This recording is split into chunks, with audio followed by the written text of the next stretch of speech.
Чомусь мені здалося, що на сусідньому гнізді лелечата більше виросли, може здалось. Чи їх там просто більше. Ну, звідси не видно. Це коли я йду, то там є. Вже як здорові курки сидять. А ці маленькі ще.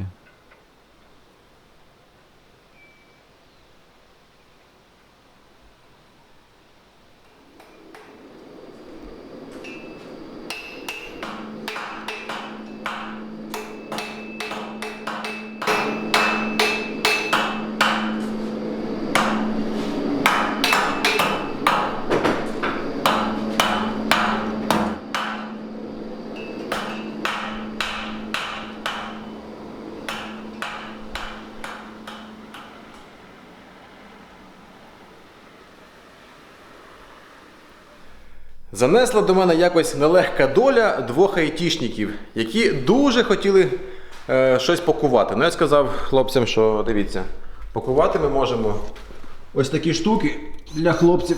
Ой! Це скобка для того, щоб робити бліндажі. Зробили штук 30. Так, діло непогане, дуже корисне, але є одне але. Обличчю ковадлу прийшов маленький пісець. А оскільки у мене на ковадло для того, щоб рихтувати на ньому, то для мене дуже погано, що тут будуть у мене сліди. Бо я буду рихтувати, і це все буде відпечатуватись, відбиватись на поверхні моїх деталей. Тому зараз у нас буде сеанс очищення ковадла від надругательств. Для цього я беру велику болгарку, ось таку.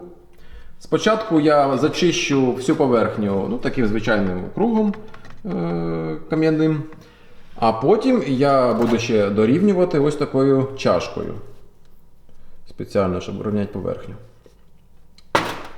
Ну що, поїхали тоді. До речі, нікому не треба два айтішника, бо вони мені вже погрожували прийти ще і допомогти ще.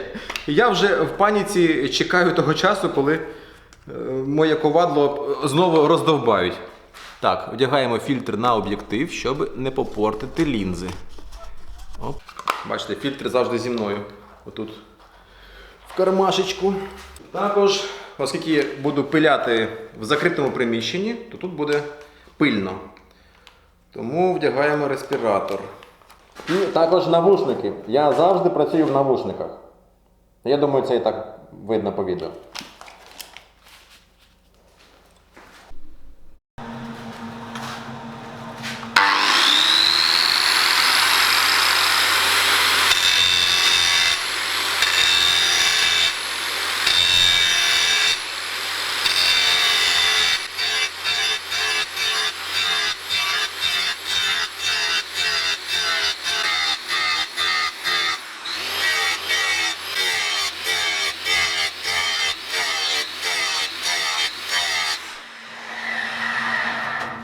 Ці закови, які насправді розташовані не по всьому обличчю ковадла, треба прибирати таким чином, щоб ви знімали всю поверхню. Тому що якщо ви вичистите тільки ці цятки, на яких у нас є ямки, то ми отримаємо просаджене таке вигнуту форму обличчя ковадла, і це буде неправильно. А мені треба мати рівну площину, тому я рівномірно все знімаю. Саме тому зараз я наніс такі надрізи по всій площині. Тепер, коли я буду знімати поступово по всій площині вже рівномірно знімати шар, то моїм завданням буде зняти, поки видно цю риску. Як тільки я знімаю і бачу, що риска пропадає, це означає, що я заглибився в середньому на рівномірну глибину. Таким чином я буду намагатися зберегти рівну площину свого обличчя. Зберегти обличчя ковадло простіше, ніж зберегти обличчя Путіна.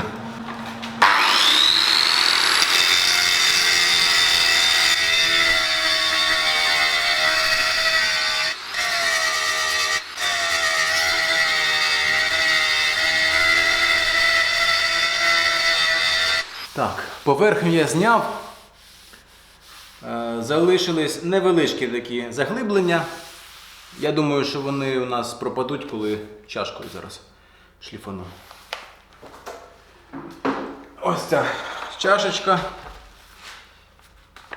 От. І вона дасть мені більш-менш рівну поверхню.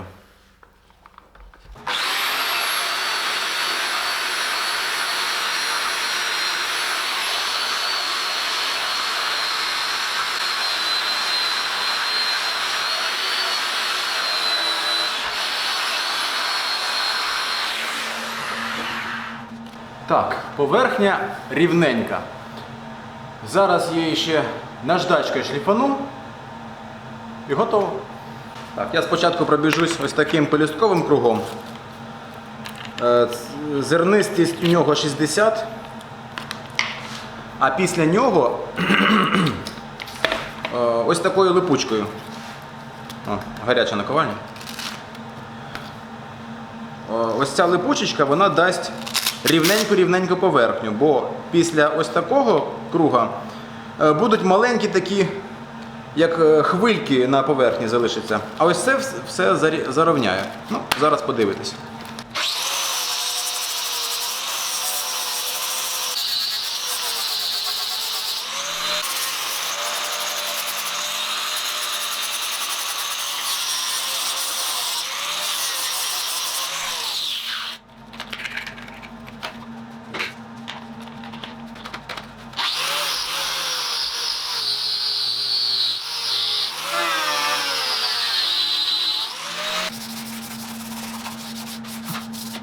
Ось вийшло таке обличчя ковадла.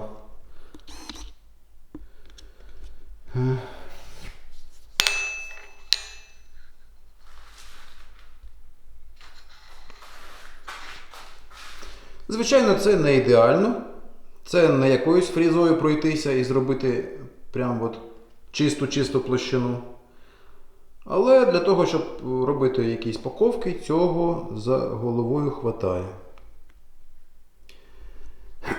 Ходять легенди, що в середньовіччі, коли підмайстер дозволяв собі такі прильоти по обличчю ковадла, то він одразу отримував прильот по своїй голові, по своєму обличчю. Саме тому середньовічні підмайстри часто не доживали до 18 років. А взагалі-то це дуже тяжка у виробництві деталь. Для неї треба пропан, який на сьогодні дуже дорогий. Тому робити ось таке, мені здається, вже не дуже коректно. Тим більше, що В'ячеслав Тюпін, який вже зробив там тисячі таких штук, ну трохи не таких, а ось таких, наприклад, да? Зараз покажу. Просто які зігнуті, бачите? Ось зараз сюди покажу. От, на холодно зігнута деталь. Просто заточена болгаркою. Можливо, трошки краще, ніж оце. Тобто 2 скоси, щоб було. То він каже, що це працює. Вони їх наробили вже більше 1000.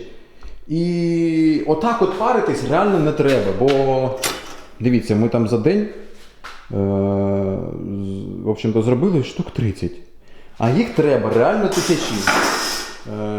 Ну і плюс без розходу пропану оцей варіант реально виграє. Єдине, що якщо цей варіант не розгинається при забиванні, то все ідеально. Тоді це супер-пупер. Якщо в деяких випадках, не знаю, якась деревина не така, чи суха, чи не суха деревина, якщо в деяких випадках при забиванні оце розгинається, то да, тоді треба ось такі. Але наскільки я розумію, що або треба правильно забивати, щоб нічого просто не згиналось. Ну, або мати якийсь малий запас ось таких кованих, які прокльопані в цьому місці і мають правильне звуження, ну, як гвіздка. Але це дуже дорого, це дуже довго. Ну, дорого по роботі, бо я їх віддаю безкоштовно хлопцям взагалі. От. Але замість однієї такої можна зробити 4 чи 5 ось таких, мабуть. І це без використання пропану, який на сьогодні, він дуже дорогий. Отака фігня. Давайте ще подивимось на лелек. І зараз не дуже вдалий час, щоб знімати, тому що проти сонця якраз. Але вони вже так нормально там виросли. Минулий раз я знімав десь днів 5 чи 6 тому. А це вже вони так. Я, до речі, бачив, що вони вже намагаються літати, оці маленькі. Цікаво, вони не бояться впасти звідти? Так, а ну як краще видно? Так, мабуть, не видно там. Зараз, може, так краще видно. Не зрозуміло, як краще видно. Ну, ось так вони сидять.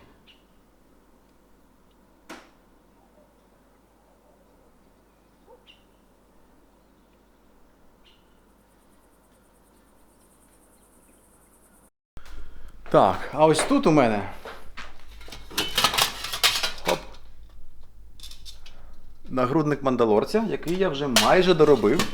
І зараз мені тут залишилось зовсім трішки.